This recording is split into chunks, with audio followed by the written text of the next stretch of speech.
우리가 믿는 하나님은 유일하신 한 분 하나님이시죠.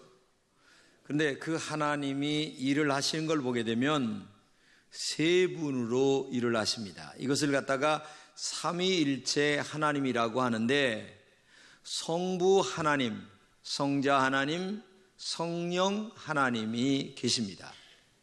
성부 하나님은 이 우주를 통치하십니다. 이 우주를 운행하시는 분이 하나님이시죠. 성자 하나님은 죄인인 인간을 십자가에 피 흘려 죽으심으로 구원해 주기 위하여 구속자로 오셔서 일하신 분이 성자 예수님이십니다. 그리고 성령 하나님은 우리가 예수 그리스도와 하나님이 어떤 분인가를 바르게 알도록 가르쳐 주시고, 또 깨닫게 하시고 느끼게 하시고 우리를 인도하신 분이 성령 하나님이십니다. 오늘은 성령 강림주일로 바로 이 성령 하나님에 대하여 제가 말씀을 드릴까 합니다. 여러분, 바람이 눈에 안 보이죠. 근데 나무가지가 흔들리는 것을 보게 되면서 바람이 있다라고 하는 것을 알게 되는 거예요. 우리가 성령 충만하다, 믿음 생활 잘한다 라고 하는 것이 눈에 보입니까? 그런데 중요한 것은 성령 충만하고 신앙생활 잘하는 것은 결과적으로 나타나야 그 안에 성령이 충만한 것을 알 수가 있는 거예요. 결과적으로 죄를 깨닫게 하시고 믿음으로 살게 하시고 바르게 살게 되도록 우리 마음을 감동하시는 분이 누구냐? 성령 하나님이에요. 오순절 다락방 이전에 예수님의 제자들은 사실 죽음과 고난 때문에 굉장히 두려움이 많았습니다. 그런데 오순절 다락방에서 성령 받고 난 다음에 예수님의 제자들은 죽음을 두려워하지 않습니다. 나는 오늘 죽어도 천국 간다라고 하는 신앙의 확신을 가졌기 때문에 그들은 불가능이 없었고, 그리고 안 될 것이 없었고, 어떤 죄악과 타협하지 아니하며 항상 믿음과 말씀 안에 순종했던 것을 우리가 보게 되죠. 그렇기 때문에 예수님께서 나의 죄를 위하여 십자가에 죽으시고 오늘 우리가 용기 백배하게 살아가도록 마음에 충만케 하시는 그 은혜가 누가 하는 거냐? 바로 성령 하나님이 하게 하시는 것입니다. 성령은 인격적입니다. 인격적인 성령께서 우리 마음에 그분을 모셔드릴 때에 그분은 우리 안에 들어오십니다. 그래서 그때부터 나는 혼자가 아닙니다. 성령과 함께 살아가는 사람이에요. 성령님은 얼마나 사랑하시는지 하나님의 백성으로 우리를 불렀습니다.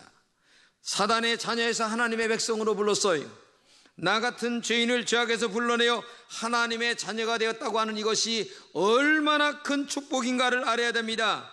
나 같은 죄인이 하나님이 거하시는 성령이 내 안에 거하는, 나는 움직이는, 돌아다니는 하나님의 성전이 되었다는 것을 우리가 알아야 되는 거예요. 그렇기 때문에 신앙생활하면서 내가 누구인가, 내가 어떤 존재인가를 바르게 아는 것처럼 소중하고 가치 있는 일은 없다는 얘기예요. 오늘 본문인 것을 우리에게 신앙생활 속에서 성령 안에 살아가는 신앙생활이 얼마나 소중한가를 우리에게 말씀해 주고 있는데, 첫째는 내 몸은 하나님의 성전이라고 하는 그런 말씀을 하고 계십니다. 여러분, 예수님을 마음속에 영접했습니다. 구원받았습니다. 하나님의 자녀가 되었습니다. 그러면 이제는 내 몸은 내 몸이 아닙니다. 하나님의 영이 거하는 거룩한 성전입니다. 움직이는 성전이에요. 돌아다니는 성전이에요. 그렇기 때문에 내 몸이 얼마나 소중한가라는 것을 알아야 됩니다. 이 성전이라고 하는 말은 뭐냐? 하나님이 임재하는 곳을 얘기하는 겁니다. 하나님의 영이 우리 안에 거하는 존재가 되었다는 거예요. 구약시대에는 성막에 하나님의 영이 임재했습니다. 그래서 구름기둥과 불기둥으로 늘 하나님의 임재 표시가 성막 위에 임했습니다. 신약시대에는 하나님께서 성도들의 마음에 임재하십니다. 그래서 성도들의 마음이 하나님의 성전인 것입니다. 이 말은 내가 얼마나 가치 있고 소중한가를 우리가 알아야 된다는 얘기예요. 예수 믿기 전에 나와 예수 믿은 후에 내가 얼마나 다르게 가치 있는 존재인가, 그걸 알아야 된다는 얘기예요. 영국의 유명한 시인 중에 테니슨이 있습니다. 이 양반이 어느 아침에 길을 걸어가는데 어느 중년 여인이 너무나 행복하게 미소를 지으면서 자기 대문 앞에서 일을 하고 있는 거예요. 아니, 어떻게 저렇게 얼굴이 환하고 예쁘고 아름다울까? 그래서 얘기했습니다. 오늘 아침에 너무 좋은 소식이 있는가 보죠? 이게 물으니까, 네, 나는 정말 좋은 소식이 있습니다. 근데 나는 한 가지밖에 몰라요. 그게 뭐냐면요, 예수님께서 나를 위해서 십자가에 피 흘려 죽으셨다는 것과, 그리고 예수님이 부활하셔서 나도 언젠가 예수님처럼 하나님의 나라 갈 수 있다고 하는 사실 외에는 나는 좋은 게 몰라요. 이렇게 얘기를 하니까 이 테니슨이 하는 말이, 그렇죠, 그거는요 가장 오래된 소식이자 그리고 날마다 가장 새로운 소식 중에 하나입니다. 아니, 그걸 부인이 알고 있다니 너무나 행복하시겠어요. 그러니까 너무 행복하죠. 나는 주님이 함께하는 사람이기 때문에 너무너무 행복해요. 이런 글을 제가 보았습니다. 그렇습니다. 신앙의 본질은 예수 그리스도이십니다. 그분이 내 안의 영으로 인하여 함께 거하는 몸, 내 몸이 그렇게 가치 있다, 내 몸이 너무나 소중하다, 그래서 너는 성령의 전이다. 그렇기 때문에 너는 함부로 죄지면 안 된다. 너의 그런 성령에 거하는 전을 가지고 육신적으로 함부로 사용해도 안 된다라고 하는 그런 의미를 우리에게 말씀하고 있는 거예요. 그렇기 때문에 오늘도 여러분, 나는 성령의 전이라고 하는 사실을 꼭 잊지 않으시기를 주님의 이름으로 축복합니다.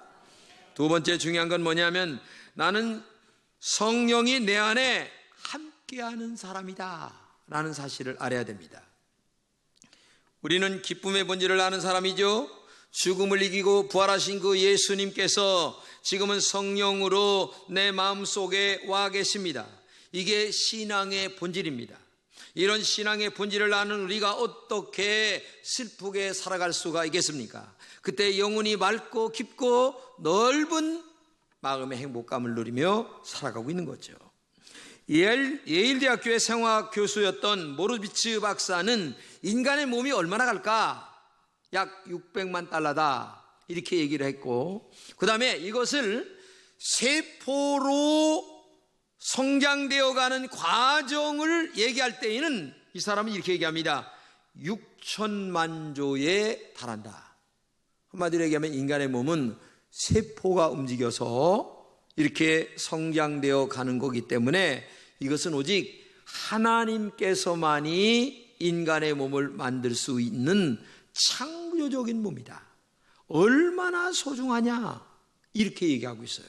그런데 이렇게 인간적으로 생리학적으로 따져도 소중한 인간에게 하나님의 영인 성령이 또한 우리 안에 들어와 함께 계신다면, 내 몸은 원래도 소중한 몸이지만 성령이 거하는 몸이라는 것을 생각할 때에 얼마나 가치 있고 소중한 인간인가를 알아야 되겠죠. 그렇기 때문에 이렇게 고귀한 인간의 생명을 함부로 취급해도 안 되고, 아니면 나라고 하는 이 소중한 하나님의 성전이, 아니면 또 하나님의 영이 함께하는 그런 몸을 죄 짓는 곳에 함부로 쓰면 이것은 올바른 신앙생활이 아니다, 그런 얘기가 되는 거예요. 생각해 보세요. 이 성령이 거한다라고 하는 말은 성령이 너희 안에 계속 함께 하신다, 들어왔다 나갔다 하는 게 아니라 하나님의 영이 너희 안에 너와 동행한다, 항상 머물러 계신다, 그런 뜻이에요. 그러니까 나는 혼자가 아니에요. 성령이 거하는 전이에다가 성령이 그 전 안에 함께하는 사람. 그러므로 말미암아 내가 영적으로 생각해 볼 때 내가 얼마나 소중하고 가치 있고 대단한 하나님의 영적인 사람인가를 알 때에 내가 함부로 죄를 짓는 자리에 갈 수가 있겠느냐, 그런 의미로 오늘 본문이 얘기되고 있는 거예요. 여러분, 사도 바울이 오늘 본문에 너희가 성령에 전이면서 성령이 거하는 거룩한 영적인 몸이다, 그렇기 때문에 죄지면 안 된다라고 하는 말을 하게 된 이유가 있어요. 그것은 다른 게 아니라 이 고린도 교회가 하나님의 성령의 전인 몸을 가지고 계속 죄를 짓는 거예요. 그러니까 하다 안 되니까 사도 바울이 편지를 쓰면서 너희들 하나님을 믿는 사람으로 그렇게 살면 안 된다, 바르게 살아야지 하면서 지금 이 편지를 쓰고 있는 거예요. 그러면 고린도 교회가 저지른 죄가 뭐냐? 첫째는 교회 분열이었어요. 교회 분파가 많았어요. 아볼로파, 게바파, 예수파, 막 파를 만들었습니다. 교회는 파가 생기면 안 됩니다. 김진홍이가 교회를 개척했어도 김진홍파가 있으면 안 돼요. 교회는 오직 예수파, 성령파, 말씀파예요. 그렇기 때문에 여러분들도 끼리끼리 모여서 분파와 당을 만들면 큰일 난다는 걸 아시기를 바랍니다. 이 고린도 교회가 그런 분파가 많았어요. 두 번째는 십자가에 대한 오해입니다. 고린도 교회는 세상 지혜를 갖고 있는 사람, 한마디로 얘기하면 똑똑하고 잘난 사람들이 많았어요. 그런데 그들의 지혜와 지식을 가지고 신앙생활했어요. 근데 사도 바울이 하는 말이 그런 인간적 지혜는 참된 지혜가 아니다. 진정한 지혜는 하나님을 아는 십자가가 진정한 지혜다. 왜? 십자가 안에 죽음이 있고 천국이 있고 영생이 있기 때문에 십자가를 바르게 알아야만 진정한 지혜다라고 가르치니까, 아니 어디서 헛된 소리라고 앉았어? 나는 경험해서 내가 하는 말이 옳은 말이야, 이렇게 얘기를 했어요. 그러니까 사도 바울은 아니다, 십자가가 진정한 지혜다, 이런 것들 때문에 갑론을박이 많았고요. 세 번째는 성령의 계시에 대하여 무지했습니다. 고린도 교회는 성도들이 굉장히 신령한 것처럼 느꼈지만 신령하지를 못했어요. 그래서 언제나 육신의 생각과 사람의 경험으로 늘 얘기했어요. 내가 경험해 보니까. 여러분, 경험 얘기하지 마세요. 교회는 세상에서 경험한 얘기를 갖다가 여기에다 적용하는 것이 아닙니다. 하나님의 말씀이 뭐라고 얘기했느냐, 성령이 뭐라고 말씀하시느냐, 이게 중요한 것이지 세상에서 아무리 똑똑한 지혜를 가지고 와서 그 경험으로 교회를 운영하려고 생각해 보세요. 되겠습니까? 근데 고린도 교회가 그런 일을 했다는 얘기예요. 네 번째는 근친상간 문제가 심각했습니다. 고린도 교회는 음행의 문제, 음란의 문제가 심각했어요. 그러니까 결혼하서도 짓는 죄가 많았고, 결혼하기 전에 짓는 죄가 많았어요. 그래서 음란과 음행이라는 말이 고린도 교회에 계속 나옵니다. 심지어는 아버지의 첩을 유린하는 경우도 있었어요. 이것은 교회의 순결을 흔드는 근본 문제였습니다. 여러분, 정말 이런 성적인 문제가 교회 안에서 문제가 생기면 심각한 문제가 생기는 거예요. 다섯 번째는 불신법정에 송사하는 문제입니다. 아니, 교회 문제가 있으면 교회 안에서 잘 해결해야 되는데 이걸 세상 법정으로 가져가는 거예요. 그래서 세상 안 믿는 사람들이 판단해 주세요, 이렇게 하는 거예요. 이건 아니다. 지금 그 얘기를 지금 하고 있는 거예요. 여섯 번째는 도덕적 태만입니다. 우상숭배, 간음, 남색, 도적, 술취함, 토색하는 자들은 하나님의 나라를 여호와치 못한다라는 말씀을 하시면서, 그런데 고린도 교회는 이런 일들이 굉장했어요. 하나님 섬기면서 우상 섬기고 하나님보다 더 사랑하는 것들이 너무나 많았어요. 일곱 번째는 결혼 문제와 이혼 문제입니다. 성경은 이렇게 얘기합니다. 인간은 하나님께서 만들 적에 성적인 존재로 만들었어요. 근데 성적인 문제를 네가 신앙 안에서 해결하지 못한다면 결혼을 하라. 그런데 놀랍게도 사람들이 결혼도 안 하면서 성적인 죄를 짓고, 결혼하고 나서도 또 죄를 짓고, 그래서 이런 그 결혼 문제와 이혼 문제에 대한 얘기가 심각했고요. 우상제물에 대한 문제입니다. 그 당시는 모든 그 고기나 이런 것들이 우상에게 먼저 제사를 지낸 다음에 나왔어요, 시장에. 근데 이걸 사다 먹으니까 어떤 사람은 야, 그거 우상 제물에 제사 지낸 거 먹으면 되냐?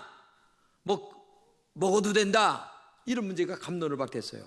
그래서 사도 바울은 음식 자체가 문제가 아니고 사람의 신앙이 문제다. 아니, 음식이 무슨 죄가 있냐? 만약에 네가 먹음으로 다른 사람이 아이고 저 사람 저거 먹네, 난 그러면 신앙의 상처를 받을 정도라면 안 먹어라. 근데 신앙의 상처를 주지 않는다면 먹어도 된다. 사실 자유항고예요, 그게. 그런데 이런 문제 때문에 심각했고요. 그 다음에 공적인 예배 문제입니다.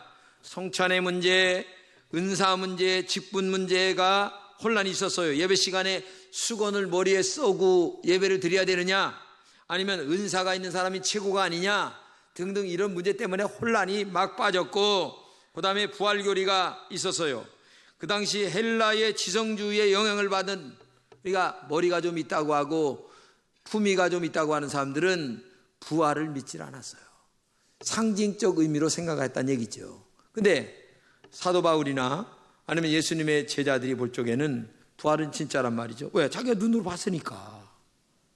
그런데 상징적으로 얘기하는 사람들과 맞겠습니까, 이게? 그래서 이런 문제들이 굉장히 혼란에 빠졌어요.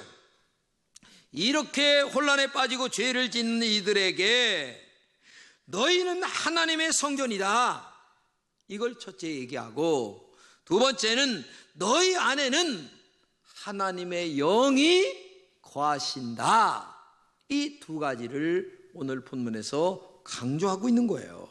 그렇기 때문에 너희 자신이 얼마나 소중하냐, 얼마나 가치 있느냐, 얼마나 대단한 존재냐, 그렇기 때문에 너희들은 죄지면 안 된다, 이거를 지금 강조하고 있는 거예요.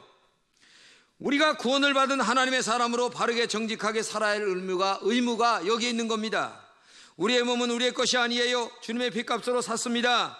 그러므로 죄를 짓는 곳에 우리의 몸과 마음을 내놓으면 되겠습니까? 하나님이 기뻐하는 영적인 곳에만 사용해도 될까 말까 한데 어떻게 죄를 짓는 곳에 우리 몸을 내놓을 수 있겠느냐, 그런 의미로서 그 당시 고린도 교회를 책망하는 마음으로 사도 바울이 편지를 쓴 거예요. 헬렌 켈러라는 분이 이렇게 얘기했습니다. 나처럼 앞을 못 보는 사람은 정말 불쌍한 사람입니다. 그러나 더 불쌍한 사람은 영적으로 어두운 사람입니다. 나는 일생 동안 십자가에서 비추는 빛을 보면서 살았습니다. 나는 결코 어두움을 볼 시간이 없었습니다.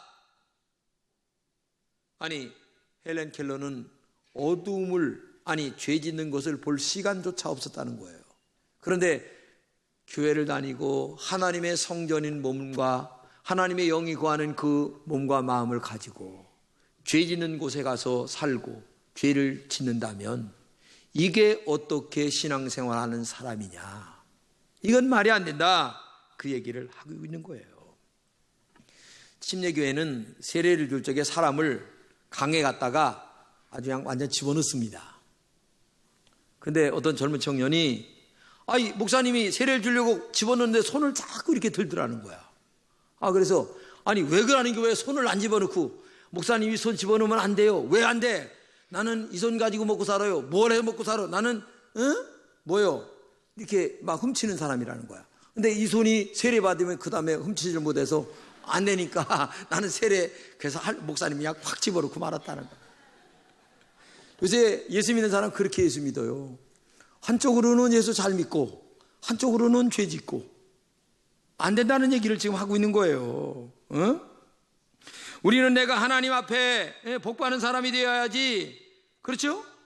하나님이 기뻐하는 사람이 되어야지 하는 마음으로 거룩한 의인이 되어 살아야 되는데도 불구하고 한쪽으로 죄 짓고, 교회 나올 때는 거룩한 성도요, 나가서는 죄 짓고, 이러면 되겠습니까? 우리는 결코 나의 몸과 마음을 가지고 죄를 짓는 곳에 사용해서는 안 된다는 얘기예요. 언젠가 주님 앞에서 심판을 받아야 될 여러분과 저입니다. 올바른 곳에 사용할 시간도 너무나 적어요. 그런데 죄를 짓는 곳에 우리의 육체와 마음과 물질과 우리의 삶이 어떻게 죄를 짓는 곳에 갖다 사용할 수 있겠냐 그 말이에요. 응? 한 사과장수 아주머니가 있었어요. 교회 앞에서 사과장수를 하는데 교회 다니는 사람들이 그냥 열심히 전도하는데 눈도 끔찍 안 하는 거야. 근데 어느 날 보니까 이 아주머니가 옷을 말끔하게 차리고 교회를 나오니까 교회 사람들이 깜짝 놀랐어. 그래서 물었어. 아니 어떻게 교회를 다 나왔어요? 이렇게 물으니까 하는 말이, 어떤 중년 신사가 있었는데 이 사람은 내 가게 와서 사과를 살 적에 항상 상한 사과만 사갑니다. 내가 너무 미안해가지고 그저 좋은 사과 한두 개를 주려고 하면 그건 다른 사람들에게 주시고 항상 하면서 약간 좀 상한 사과를 사간다는 거야. 근데 그 사람이 자기가 존경스러워지더라는 거야. 어느 날서부터. 그 양반이 한 1년이 지난 후에 나한테 교회를 가자고 그러는데 내가 나도 모르게 얼른 따라 나왔다는 거야. 여러분, 그렇게 존경심이 가는 사람으로 살아야 되는데 여자들이 가서 사과장사 그냥 가서 아래 위로 막 뒤집어 놓고 말이야. 사과 그래 두개 사갖고 하는데 그렇게 사과 상자 아래 위로 다 뒤집어 놓으면 사과가 그래 부딪히는 데마다 상하는데 그래. 그러면서 교회 나오세요? 너나 나가라. 안 그렇게 해서 생각해 보세요. 지금 여기에 얘기하는 아무개 집사님 마냥 말이요. 상한 사과 사가고 나중에 존경심이 가고 그 양반이 시간 지난 다음에 말 한마디 하면 아멘하고 저절로 그냥 따라 나올 정도가 돼야 되는데 앞뒤로 그냥 계속 뒤집어 놓고 지금도 뒤집어 놔. 아이고 참, 이런 사람들 때문에 여자분들 내가 부탁해요. 제발 좀 가서 살적에 아무개 집사라는 거 다 아는데 아무개 권사라는 거 다 알아. 그런데 내가 금천교회 집사 권사가 가가지고 막 아래 위로 그냥 헷가닥 뒤집어 놓고 말이야. 전도 100번 내간다. 안 되는 거야. 좀 덕스러워야 돼. 손해를 좀 봐요. 예? 사과 예를 들어서 9,000원치 샀다면 10,000원 주고 와. 10번이라도 거실르려고 그냥 아주 눈에 시뻘게 가지고 전도되겠다. 안 되는 거야. 사람은 다 감동을 줄 때에 느낌이 오는 거야. 근데 감동은 언제 오느냐? 내가 손해볼 때 감동을 주는 거예요. 내가 손해 안 보고 어떻게 감동을 주겠어요? 여러분, 예수님이 십자가에 돌아가셨으니까 감동이 오니까 여러분과 제가 여기 모였지. 예수님이 만약에 이 땅에 오셔서 십자가에 안 돌아가셨으면 여러분과 제가 여기에 올 사람들이겠습니까? 말이 안 되는 얘기예요. 그렇기 때문에 오늘도 여러분과 제가 정말 예수 바르게 믿어야 됩니다.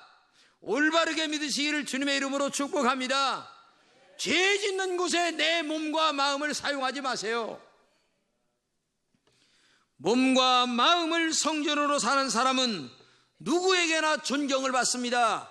누구에게나 감동을 줍니다. 그리고 그 말 한마디가 굉장한 위력이 되어서 나중에 영혼을 저절로 건질 수밖에 없는 거예요. 근데 오늘 한번 띄워보세요. 성경 본문의 17절에 아주 중요한 말합니다. 다 같이 시작. 누구든지 하나님의 성전을 더럽히면 하나님이 그 사람을 멸하시리라. 하나님의 성전은 거룩하니 너희도 그러하니라. 여기서 중요한 말이 뭐예요? 더럽히면, 너의 몸을 더럽히면 하나님이 그 사람을 멸하시리라. 굉장히 무서운 말이에요. 여러분, 하나님의 성령이 거하시는 전 우리의 육체와 마음을 가지고 정말 바르게 살아봅시다. 우리 교회 올해표가 뭡니까? 예수님의 삶이 있는 교회입니다. 바로 그 말씀이 오늘 본문에 너무나 정확하게 맞아떨어지는 내용이에요. 하나님의 성전, 그리고 이 성전 안에 거하시는 하나님의 영이 있는 우리들이에요. 이 성전과 성전 안에 거하시는 영이 있는 우리들이 죄 짓는 곳에 가지 말고 복 있는 사람이 되어서 악인의 꾀를 쫓지 않고 죄인의 자리에 서지 않아 우리의 삶이 온전하게 보존되어 예수님이 재림하실 때까지 승리하는 여러분 되시기를 주님의 이름으로 축복합니다. 기도합시다.